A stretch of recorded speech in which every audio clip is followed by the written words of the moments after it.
Assalamu alaikum wa rahmatullahi wa barakatuh. I really want to touch on the story of Musa alayhi salam and Pharoh right before Musa was born, Moses, before he was born, and Pharaoh.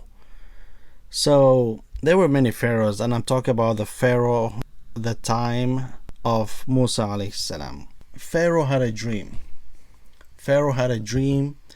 He saw a fire coming to Egypt.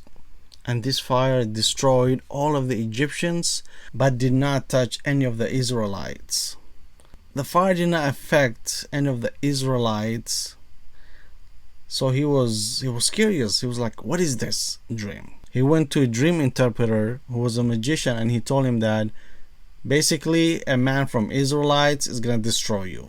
And Pharaoh didn't want his kingdom and his power to be destroyed. So what he did is he started unaliving Israelites' boys. Every time an Israelite's boy was born, he would unalive him. Boom, boom, boom, boom, boom. And he would let the females live, but he would unalive all the boys. And Allah mentions this in the Quran. This is a very cool history. If you get a chance, go read the Quran. Allah mentioned this in the Quran in various surahs, especially in Surah Al-Qasas, chapter 28, verse 7. Then he was unaliving so many boys to the point that there were few boys and there were a lot of women. So Pharaoh's consultant told him, man, you are getting rid of all the boys, and eventually we're not gonna have any workers. We're not gonna have any men to work for us because you are getting rid of all the boys. So what you should do is 1 year get rid of all the boys, and the next year let them live.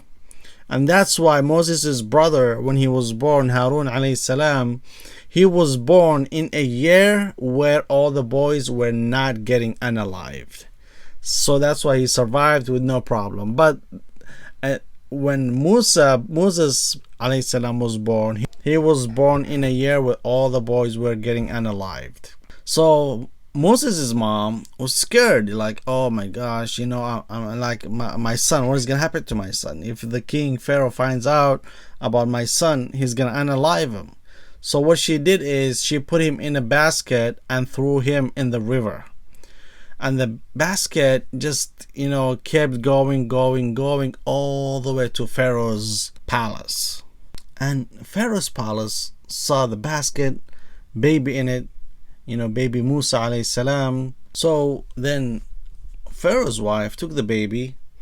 She would not let her husband unalive the baby. She protected Musa from getting unalived. Then after that, this is an infant, a few days old infant. He needs to eat, right? He needs breastfeeding. So she looked for a woman who can breastfeed him. And she tried few women, and he would not basically breastfeed from anybody. Musa alayhi salam would not nurse from any woman until his mother was found, and his mother came and he started nursing from his mother. Subhanallah, this is one of the miracles of Allah. That's why we have to trust in Allah, because Allah does things with his wisdom we don't understand. The mother threw the baby in the river, and subhanallah, later on Allah returned the baby to the mother. They were reunited. And the mother, she was going back and forth, right? She was going back and forth between her home and Pharaoh's home to nurse her son, Musa alayhi salam. As time was going, Musa was getting older, and he grew up in Pharaoh's palace, and he was cared for by his mother. As he's growing up in Pharaoh's palace, he sees what Pharaoh is doing to the Israelites, the way he's treating them, the way he's enslaving them, the way he is abusing them. Musa is witnessing this alayhi salam. He's seeing all this. I just want to say that Musa alayhi salam is a direct descendant of Yaqub alayhi salam and Ishaq and Ibrahim. And if you read the story of Yusuf alayhi salam, you can see that Yusuf, when they threw him in the well, finally some people picked him up and he was taken to Egypt. And at the end of the story, all of his family come to Egypt and they settled in Egypt.